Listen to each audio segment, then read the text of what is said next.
YouTuber Anvesh కు ఉచ్చు బిగుస్తోంది. నా అన్వేష్ నా యూట్యూబ్ ఛానల్ ను వెంటనే బ్యాన్ చేయాలంటూ నటి కరాటే కళ్యాణి మరోసారి పంజగుట్ట పిఎస్ లో ఫిర్యాదు చేశారు.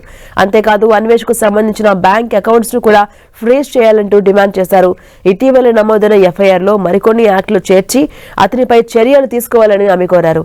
మరోవైపు అన్వేష్ పై తన పోరాటం ఆగదని స్పష్టం చేస్తున్నారు కరాటే కళ్యాణి. అవసరమైతే కోర్టు కూడా వెళ్తారని పేర్కొన్నారు. విదేశాల్లో ఉంటూ ఇండియాను హిందువులను కించపరిచేలా వీడియోలు చేస్తుంటే ప్రజలు ఎందుకు సపోర్ట్ చేస్తున్నారని ఆమె ప్రశ్నించారు.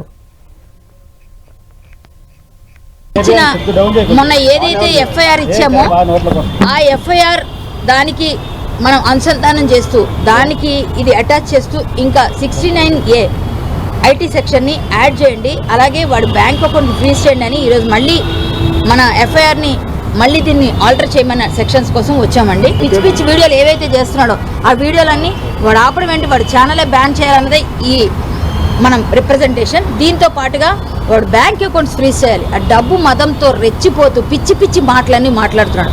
ఆ డబ్బు కూడా మనమే ఇస్తున్నాం. వాడు కావాలని రెచ్చగొడుతున్నాడు, కావాలని పిచ్చి పిచ్చి చేస్తున్నాడు. అవన్నీ చూస్తున్నాం మనకు పని లేక అట్లా చేస్తున్న వాళ్ళందరూ. కానీ ఇప్పటికి కూడా ఇంకా చేయాల్సిన వాళ్ళు అన్సబ్స్క్రైబ్ చేయండి, రిపోర్ట్ కొట్టండి. వాడికి సపోర్ట్ చేస్తున్నారంటే మీరు భారతీయులు కాదు. అవన్నీ మనం నమ్ముతున్నామే, మనకెందుకు సిగ్గులేదు? మన భారతీయులమేనా కాదు? అసలు పోనీ పక్కన పెట్టండి, మతాల మధ్య చిచ్చు పెడుతూ మాట్లాడుతున్నాడు వేధవా. అవన్నీ మాట్లాడుతుంటే అవన్నీ మనం వింటున్నాం. అందుకనే మేము ఎక్కడికైనా వెళ్తామండి. నేను కిషన్ రెడ్డి గారిని, బండి సంజయ్ గారు కూడా రిప్రజెంటేషన్స్ రెడీ చేస్తాం. దీని గురించి నేను కోర్టులో కూడా పిల్లేస్తా. నేను వదిలేదే లేదు, వాడిని ఎక్కడా వదలం. ఎక్కడ వరకైనా వెళ్తామండి. ఈ పోరాటం ఆగదు. ఇది ఆల్టర్ అయిందంటే మాత్రం పిచ్చి వీడియోలు ఆగిపోతాయని నా నమ్మకం.